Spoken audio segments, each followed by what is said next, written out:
You know that feeling? It hits every parent of a kid between, say, 10 and 16. Oh, absolutely. The headphones go on, the door closes, and suddenly your teenager has just retreated into this digital world that feels like it's moving at light speed. Yeah, you feel locked out.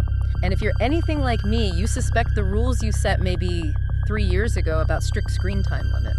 They're pretty much useless now. Completely useless. They are. And the reason they're useless is because the entire conversation has just fundamentally changed. That feeling of being disconnected. It's totally natural. Because the core of youth gaming in 2025 is no longer about how much time they spend online. That's yesterday's time. Exactly. Yesterday's bad. Okay, so let's unpack this. If it's not about the quantity of screen time anymore, then what are we focused on? What's the modern approach? We're focused on the quality of that time. Specifically, where they're spending it, and maybe most critically, who they are talking to.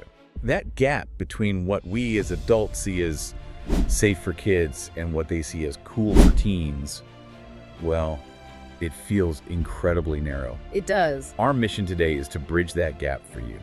Absolutely. You want peace of mind, but they just want to be in the same social space as their friends. So what we're doing here is giving you a map.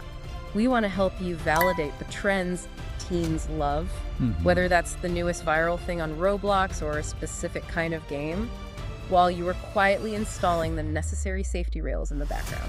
That is the core goal. Turning those old, tired arguments over gaming from a point of contention into a point of true connection. So how are we going to do that? Okay, so we need to cover 3 key areas. We'll start with the foundational safety first framework, then we'll dive deep into the state of the big 3 social hubs, and then we'll explore the surprising trend of cozy games. Which is actually proving to be a powerful stress reducer for teens. A huge one. Okay, let's start with that foundational layer of safety. This is the stuff that, goes on the outside of the game box, but as we'll see, it needs to go so much deeper. I'm talking about the ESRB ratings. Right, the letters on the box. Exactly. Our sources indicate that about 70% of parents approach gaming wanting to understand the why behind those ratings, but they often get stuck there. And that's a great starting point, that intent. For the 10 to 16 age bracket we're talking about, there are really 3 primary ratings you need to understand clearly. Okay. First, you've got the cleanest bill of health, which is E for everyone, suitable for all ages. Simple enough. Then you move up to E10 plus show, or everyone 10 and up. Now, this indicates the game may contain some mild cartoon violence, maybe slightly suggestive themes, or some infrequent mild language. So that's the middle ground for, say, a mature 10-year-old. It's that perfect middle ground, but you still need to exercise a little caution. And the final one for this age group? That would be T for teen, which is suitable for ages 13 and up. So knowing those 3 is crucial for initial screening. But, and here is the major pro tip for 2025. This is where the conversation changes. Right. Safety is no longer just about the content in the game, what the characters look like, or what happens on screen. It's all about the community interaction. The rating on the box is only the starting point. I think this is the crucial distinction right here. If a game's content is rated T for teen, but the conversation happening inside that game is completely unmoderated and unfiltered, then the rating loses its protective impact. Exactly. You have to secure the perimeter. Precisely. Yeah. And that's why we have to move beyond just looking at the rating and start using specific, customizable parental controls. We're talking about tools built right into the console itself, like the PlayStation Family Manager or the settings on an Xbox. And these aren't hidden options anymore, right? They're often on a central dashboard you can get to from your phone. Yes, exactly, a browser or a phone app. So the key message isn't just banning certain ratings, it's shifting your point of control from the static content to the dynamic community interaction.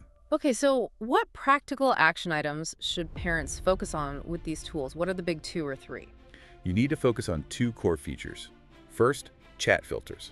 Most major platforms let you filter or just outright disable unmonitored text and voice chat. Which is huge. It's a game changer. Second, spending limits.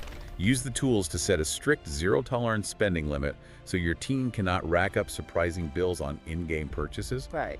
These tools let you quietly install those safety features without having to hover over their shoulder all day. That feels so much more actionable. Okay, so setting those digital boundaries and filters is key.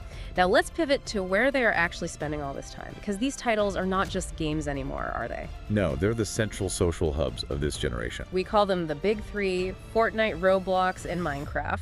And they absolutely define the digital landscape for the 10 to 16 crowd.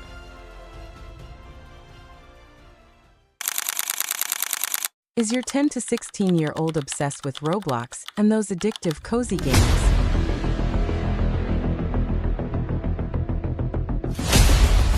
What if the fun is hiding something sneakier and mature content slipping in? Parents, imagine unlocking the secret mode to play Fortnite without the violence part of the game. Plus, our insider take on the cozy game revolution your teen loves.